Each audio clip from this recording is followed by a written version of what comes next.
pipiliin ko dito? Ang lola ko o ang nanay ko?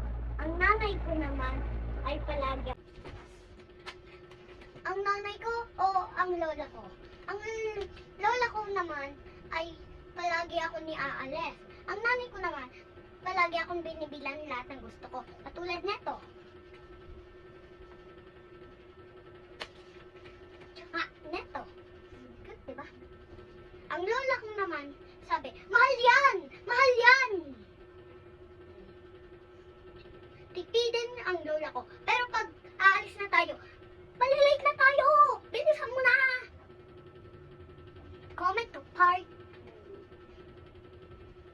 1. At saka, comment to kung gusto nyo din to. Ito, binibili lang to sa tindahan. Ito naman sa SM. Goodbye.